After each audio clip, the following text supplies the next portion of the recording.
국내 기업들의 2분기 실적 시즌이 본격적으로 시작되면서 실적 랠리 기대감을 키우고 있습니다. 국내 증시 개장 후 상황, 특징 업종에 대해서 짚어보겠습니다. 네, 나도 투자자문 이재규 본부장 나와 있습니다. 어서 오세요. 어서 오세요, 본부장님. 안녕하세요. 자, 이제 우리 시장 한번 또 집중적으로 한번 진단을 한번 해주셔야 되겠어요. 결국 이렇게 개장하고 한 30분 지났습니다만 혼조세였습니다. 결국 지수 플러스로 가닥을 잡네요. 외국인이 팔든지 사든지 뭐. 네, 오늘 외국인이 매도를 하고 있음에도 불구하고 우리나라 시장이 잘 버텨주고 있는데 뭐 장 후반까지는 좀 봐야 되지 않을까 싶습니다. 그래요? 그래도 삼성전자와 SK하이닉스가 어느 정도 조정을 받고 있기 때문에 좀 대밀림의 가능성이 있다라고 생각을 하고 있어요. 우리가 뭐 외국인들이 매도를 할 경우에 무조건 우리나라 시장이 빠지는 것은 아니지만 예. 그래도 외국인들이 매도할 때는 이제 프로그램 매도가 나오는 경우가 굉장히 많거든요. 그래서 그런 추이가 만들어질 경우에는 장 후반부에는 조금은 밀릴 수 있다라는 말씀을 드리고 싶습니다. 하지만 우리 시장 자체의 기세가 지금 최근 굉장히 좋죠. 예. 지금 코스피 같은 경우도 제가 삼성전자와 SK하이닉스가 밀린 것을 봤지만 코스피가 종합주가지수 기준으로 지금 3,123포인트거든요. 네. 10포인트만 더 올라오면 또 신고가가 나오기 때문에 그때부터는 다시 한번 또 랠리가 나올 가능성이 높습니다. 그러니까 최근에 이제 우리나라 시장의 흐름을 보면 트럼프가 여러 가지 관세에 관련되어 있는 발언들을 내놓고 있음에도 불구하고 힘이 굉장히 좋아요. 뭐 지주사라든지, 그러니까 정책적인 모멘텀들을 굉장히 강하게 받고 있다라고 생각이 되고 있습니다.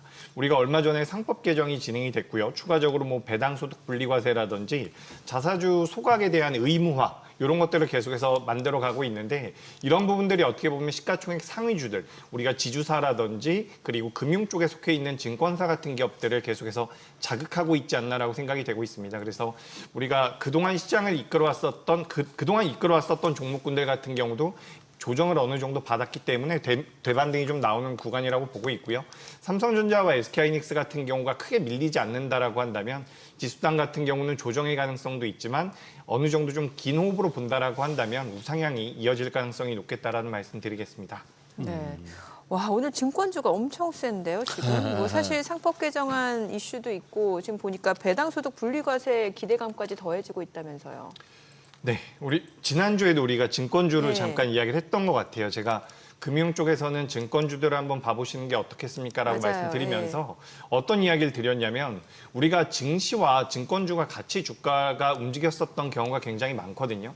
그것은 뭐냐면 증권사들이 만들어낼 수 있는 수익 구조의 대부분이 이 수수료를 베이스로 하고 있습니다. 그렇기 때문에 시장 자체가 좋다라고 한다면 글로벌 시장에서 우리나라 시장 자체의 메리트가 올라간다라고 한다면 거래 대금이 붙으면서 그에 따른 메리트가 부각될 가능성이 높은데 지금 또 정책적으로 자사주를 많이 보유하고 있는 기업들 오늘도 보니까 뭐 부국증권이라든지 몇몇 기업들이 굉장히 탄력적인 모습들을 보이고 있는데 이게 이제 자사주를 많이 보유하고 있는 기업들이거든요. 그래서 배당 성향이 높고 자사주에 관련돼서 소각의 가능성이 높은 기업들 같은 경우는 지금 계속해서 좀 자금이 들어오는 것 같습니다. 그러니까 정책적인 기조죠. 그러니까 우리가 자사주 소각을 의무화한다라고 한다면 주주환원 쪽에 대한 메리트를 많이 가져갈 수가 있고요. 추가적으로 최근에 논의되고 있는 부분들이 또 배당 소득에 관련되어 있는 분리과세 부분인데 이 부분들이 시장에서 계속해서 부각이 되면서 관련 종목군들의 주가 흐름이 그에 따른 수혜를 받을 수 있을 것이다. 정확히 말씀드리면 수혜라고 표현하기보다는 주주들에게 도움을 줄 수 있는 구조가 되는 기업들 같은 경우는 지금 자금이 좀 몰리고 있는 것 같습니다. 그래서 이것은 어떻게 보면 트럼프의 관세와도 좀 무관하게 우리나라 내부적인 상황에 따라서 변동성이 나오고 있기 때문에 이 추이 같은 경우는 저는 조금 더 이어질 가능성도 있지 않을까라는 말씀드리겠습니다. 그래요. 예. 근데 지금 상법 쪽에 있어서 앞으로도 계속 조금씩 개정을 계속 해 나간다고 봐야 됩니까? 상법은? 네, 상법 같은 경우도 계속해서 손을 볼 가능성이 높다라고 보고 있고요. 근데 상법뿐만 아니라 뭐 배당소득 분리과세라든지 정부에서 정책적으로 주주의 가치를 제고하겠다라는 부분들에 대한 모멘텀들이 만들어지고 있는 것 같거든요. 그러니까 과거에 이제 시장에서 많이 잠재되어 있었던 뭐라고 표현을 할까요? 잠깐 시장에서 관심이 없었던 네. 그런 기업들 같은 경우도 이제 자금이 많은 현금성 자산이 많은 기업들이 있거든요. 예. 이런 기업들이나 대주주가 어떻게 보면 지배 구조 자체가 굉장히 탄탄해서 개인 투자자분들 그러니까 소액주주들에게는 그 혜택이 이어지지 않는 돌아가지 않는 구조를 가진 기업들이 많았었는데 그런 부분들에 대해서 이제 구조적인 변화를 가져가겠다라고 이야기가 되고 있기 때문에 계속해서 밸류업이 될 가능성이 높다라고 보고 있습니다. 그리고 지금 정책적으로 진행이 되고 있는 부분 같은 경우도 굉장히 빠르게 속도감 있게 진행이 되고 있다 보니까 제 생각에는 관련돼서 앞으로 진행될 부분에 대해서도 계속해서 선반영이 되고 있다라고 생각을 하고 있거든요. 그래서 관련되어 있는 종목군들 좀 재미가 없을 수도 있겠지만 우리가 사업적인 부분에서도 성장성을 가지고 있고 그리고 이 정책적인 모멘텀을 동시에 받을 수 있는 종목군들도 좀 있습니다. 오늘 같은 경우도 뭐 구리 가격이 올라왔다라는 내용으로 예. 인해서 뭐 전선 관련주들이 움직이고 있는데 뭐 전선과 관련돼서 지주사로 본다라고 한다면 LS 같은 경우는 또 상승 여력이 남아 있다라고 보고 있고요. 오늘 또 전반적으로 방산주 쪽에 자금이 들어오고 있는데 이 중에서 이제 LIG 넥스원 같은 경우도 배당을 많이 주지 않았었습니다. 예. 하지만 이제 배당을 많이 줄 수 있다, 배당 성향이 높아질 수 있다라는 그런 분석까지 추가가 되면서 주가가 올라오고 있거든요. 그러니까 우리가 모든 기업들이 다 좋을 것이다라는 관점보다는 저는 이제부터는 그래도 좀 옥석 가리기는 진행이 될 가능성이 높다라고 보고 있어요. 일단 자사주 비율이 높은 기업들도 매력적이지만 그 안에서 성장할 수 있는 자회사를 가지고 있거나 그리고 기업 자체가 성장할 수 있는 기업들 위주로 좀 보신다면 그래도 저는 계속해서 모멘텀 같은 경우는 만들어질 가능성이 있지 않을까 이렇게 보고 있습니다. 아까 뭐 이제 증권주 관련해서 전반적으로 금융주까지도 짚어는 주셨습니다만 이 우리가 밸류업 얘기 나올 때부터 이제 시세를 내기 시작했고 또 선두주자였던 진짜 완장차고 나를 따르라 했던 게 KB금융인데 네. 이게 이 본부장님 그 이런저런 어떤 펀더멘털 측면에서의 설명하고는 다르게 이 차트만 봐서는 뭐 데일리, 위클리, 먼슬리 할 것 없이 단기, 장기 할 것 없이 정말 부담스러워요. 예. 이제 좀 그거 할 것 같은데 물론 이 시세를 다 누리고 계신 분들이야 뭐 좀 밀려도 괜찮겠습니다만 지금 한 11만 원 이상에서부터 또 진입하신 분들도 적지 않을 것 같은데. 그죠. 너무 고점에서 매수하신 게 아닌가 네. 싶습니다. 그러니까 우리가 사실 같은 기업을 매매하거나 네. 투자한다라고 하더라도 매매 타점에 따라서 어떤 분들은 수익이 많이 나고 어떤 분들은 또 손실이 나거든요. 그렇죠. 근데 KB금융 같은 경우는 오늘 같은 날이나 어제 같은 날 따라 붙는 것은 좀 리스크가 좀 있지 않았나라고 생각이 되고 있습니다. 그러니까 우리가 조정을 좀 받을 가능성이 전 있다라고 보고 있거든요. 우리가 네. 왜 그런 이야기 많이 하잖아요. 기다리는 조정은 오지 않는다라고 이야기를 하는데 근데 또 굉장히 애매한 것은 기다리는 조정이 오면 너무 급하게 매수하는 경우가 많거든요.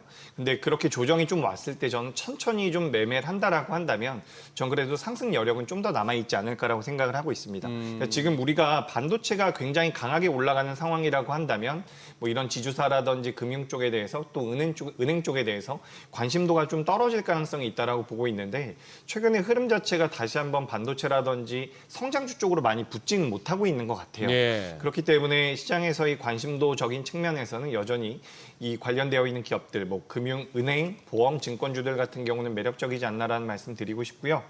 오늘 이제 KB금융이 윗꼬리가 달리면서 음봉이 좀 나오고 있는데 이제 우리가 기술적으로 놓고 봤을 때 뭐 차트를 분석하거나 캔들을 보시는 분들 같은 경우는 윗꼬리가 달리면 굉장히 안 좋게 보는 경우가 있습니다. 하지만 대형주들 같은 경우는 크게 관련이 없는 경우도 있거든요. 너무 걱정하지 마시고 눌림이 좀 나왔을 땐 그래도 한번 관심을 가져보시는 것도 어떨까라고 생각을 하고 있습니다.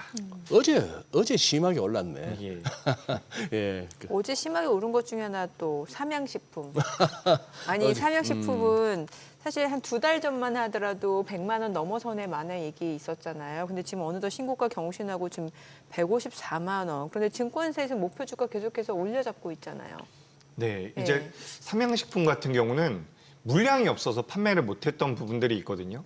근데 올해 7월 달, 그러니까 이번 달이죠. 이번 달부터 제2공장이 이제 가동이 된다라고 합니다. 네네. 그래서 이제 물량들이 계속해서 나가게 될 텐데 제가 이제 외국에 있는 지인들이나 이렇게 좀 알아보면 아직까지도 마트에 가면 삼양식품에 불닭볶음면이 없는 곳이 많다라고 해요. 아직도 네, 그러니까 이게 판매가 많이 돼서 없는 경우도 있겠지만 네. 아직까지 들어가지 않은 부분들이 많다라고 하거든요. 그럼 앞으로 더 확장성이 있다는 그렇죠. 거네요. 더 성장 가능성이 있다라고 저는 생각을 하고 있고 삼양식품이 다른 우리나라 음식료 기업들, 뭐 최근에 음식료 기업들 주가 흐름이 좋다라고는 하지만 삼양식품이 굉장히 독보적으로 앞서 나가고 있는 부분이 해외 매출이 많다라는 부분과 추가적으로 영업이익률이 25% 정도가 나오고 있는 상황입니다. 그래서 식음료 관련주 중에서는 삼양식품이 좀 이끌어 나가고 있는 부분들이 어느 정도 이해가 되는 부분인데 네. 이 기업 같은 경우도 주가가 많이 올라와서 당장 더 올라간다라고 말씀드리기에는 좀 어폐가 있겠죠. 하지만 이제 성장성 추이를 본다라고 한다면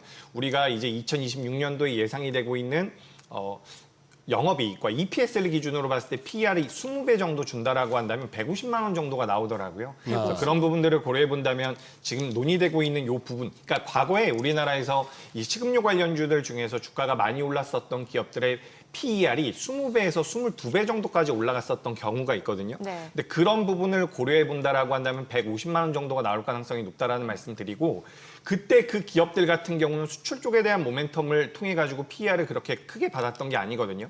삼양식품이 만약에 수출 쪽에 대한 프리미엄을 받아서 과거 20배 정도 올라갔었던 음식료 대장주의 지위를 넘겨받는다라고 한다면 22배에서 24배 정도까지도 저는 PER을 받을 수가 있다라고 보고 있습니다. 그렇다라고 한다면 150만 원을 넘어갈 수도 있다라는 부분이거든요. 그래서 이런 부분들은 이제 산술적인 부분이니까 뭐 좀 체크를 해보시면 좋을 것 같고요. 이제 음식료 기업 중에서는 이 영업이익률 쪽에 대한 부분들이 굉장히 매력적이라고 저도 그렇게 보고 있습니다. 요거는 지금 뭐 애초에 질문지에는 없었습니다만 혹시 이 본부장님 하이브에 대해서 뭐 들은 얘기 있으세요? 지금 하이브? 검찰 고발 얘기가 있는데 무슨 얘기죠 이게? 예, 이게 뭐 그 방시혁 의장에 대한 예. 이야기가 좀 있는 것 같더라고요. 그래서 저도 정확히는 모르겠는데 일단 하이브가 이번 네. 2분기 실적 기준으로 봤을 때 다른 엔터사들이 약간의 어닝 서프라이즈나 어닝 스프라이즈? 예상치 네. 상회의 결과물을 내놨는데 네. 하이브 같은 경우는 약간 하회할 가능성이 높다라는 내용들이 나오고 있거든요. 그래서 그런 법적인 부분들도 있겠지만 지금 실적적인 부분에 대해서 조금은 부담을 느끼고 있다라고 보고 있습니다. 다만 이제 엔터주들 같은 경우는 지금 눌림목이 좀 나왔을 때는 저는 매수의 기회라고 생각을 하고 있는 부분이 2026년도 그러니까 올해부터 내년까지 계속해서 외형 성장이 진행될 것이다라는 분석들이 있거든요. 네. 그래서 2026년도에 이 엔터 업계 전체가 사상 최대 실적이 나올 가능성이 높다라는 분석이 나오고 있습니다. 그래서 이제 공연 쪽에 대한 모멘텀들, 뭐 지금 굉장히 강력한 IP를 가지고 있는 뭐 블랙핑크라든지 BTS가 돌아온다라는 이야기로 인해서 이 두 그룹이 돌아옴으로 인해서 우리나라 엔터 전반적인 영업이익 자체가 140% 정도가 올라올 것이라는 분석이 있거든요. 굉장히 파급력이 큰 부분인데 거기에 대해서 수혜를 받을 수 있다라고 저는 보고 있고 최근에 이제 여러 가지 내용들이 많았지만 가장 중요하게 대형주들을 볼 때 봐야 되는 것이 메이저들의 수급이죠. 그래서 외국인들 같은 경우는 하이브를 매도하고 있지는 않거든요. 근데 지금 어느 정도 눌림이 나온다라고 한다면 저는 엔터 쪽에 대해서는 좀 긍정적인 의견을 드리고 싶습니다. 지금 하이브는 보니까 좀 이슈가 있네요. 보니까 방 의장 지인이 설립한 사모펀드에서 상장 전에 방시혁 의장이 이게 상장이 좀 불가능하다 했고 기존 투자자들한테 사모펀드를 매각하게 하고 그리고 이쪽에서 상장 절차를 글쎄, 밟은 거네요. 글쎄. 만약에 네. 그 금융당국에서 이렇게 의심하는 그게 진짜 실제 있었다면은 예, 그거는 좀 비난받을 만하죠. 사기적 부정 거래라는 거죠. 예, 그렇죠. 이 내용이 원래 예전에도 한번 나왔었던 예. 걸로 기억을 하고 있거든요. 예. 그 내용이 다시 한번 부각이 되고 있는 게 아닌가 싶습니다. 그러니까요. 그래서 그래요. 그 사모펀드에서 이제 차익이 나면 30%를 받기로 했다 이런 거잖아요. 그렇죠. 그 유통주도 좀 여쭤보고 싶은데 아니 유통주가 오늘 외국계 창구 쪽에서도 많이 사고 특히 이마트 같은 경우 보니까 외국인들 많이 사고 있는데 유통주가 올라가는 이유는 이거 뭔가 소비가 늘어날 것이다라는 것 때문에요. 그런 네, 건가요? 소비 촉진에 대한 부분도 있는데 이마트 같은 경우는 2분기 실적도 괜찮게 나올 가능성이 그래요? 높습니다. 지금 컨센서스를 상회할 가능성이 높다라고 분석이 되는 유통주 중에서 유일한 게 이마트라고 보고 있거든요. 그렇기 때문에 이 기업 같은 경우는 실적적인 모멘텀을 좀 받아가지 않나라고 생각이 되고 있고요. 우리 또 이제 7월 21일부터 소비 쿠폰 지급이 된다라고 이야기가 되죠. 그래서 네. 과거의 이력을 보면 그런 소비 쿠폰을 받았을 때 식음료 쪽에 대한 수요가 가장 컸다라고 해요. 물론 이마트에서 사용을 할 수 있을지는 봐야겠지만 그래서 굉장히 복잡하더라고요. 그래서 그 부분들은 체크를 해야겠지만 어쨌든 내수 소비 진작 쪽에 대한 모멘텀들이 또 정책 쪽에서 많이 붙어지고 있는 것 같습니다. 그러니까 저는 지난주에서 이번 주 넘어오면서 트럼프의 관세 이야기가 많이 나왔잖아요. 근데 그럼에도 불구하고 우리나라 시장이 어떻게 보면 독자적인 모양새를 계속해서 만들어가고 있는 것은 대외적인 변수보다는 대내적인 변수에 대해서 대내적인 이슈에 대해서 우리나라 시장이 좀 더 반응을 하고 있지 않나라고 생각이 돼서 국내에서 진행이 되고 있는 이런 정책 플로우를 좀 따라가 보실 필요도 체크해 보실 필요도 있지 않을까 이렇게 말씀드리겠습니다. 이 본부장님 이마트입니까? 이마트입니까? 이마트입니다. 서울 사투리가 이마트고 서울 사투리가 이마트고 이마트죠. 저도 이 아닌가? 모르겠습니다. 이가 이마트 아니에요? 이마트가 아니고. 같은 거 아닌가요? 그러니까 이게 그래요? 한국어로 했을 때 이 억양이 세면 보통 그걸 서울 사투리라고 해요. 그러니까 서울- 1, 2, 3, 4, 5, 6, 7 할 때 숫자 2가 억양이 세지면 그걸 보통 서울 사투리라고 하고 이 억양이 안 센 게 일단 이제 뭐 표준어 억양이라고 하죠. 그래요? 그렇대요. 알겠습니다. 그게 중요한 게 아니고요. 네. 그래서 지금 시장에서 어떤 전략이 중요한지 맞아요. 이겁니다. 아니 시장이 이렇게 올라가는데 사실 이게 포모 현상이 심해질 수도 있거든요. 예. 일단 저는 지난주까지는 조선 방산같이 그동안 시장을 이끌어왔었던 종목들에 대해서 경계가 필요하다라는 말씀을 좀 드렸었거든요. 네. 근데 관련되어 있는 종목들이 거의 20% 정도 조정을 벌써 받았더라고요. 그래서 이런 기업들 같은 경우는 어쨌든 추후에 실적을 베이스로 해서 다시 한번 대반등을 줄 가능성이 높다라고 보고 있기 때문에 조선 방산 같은 경우도 다시 한번 좀 봐보실 필요가 있지 않을까.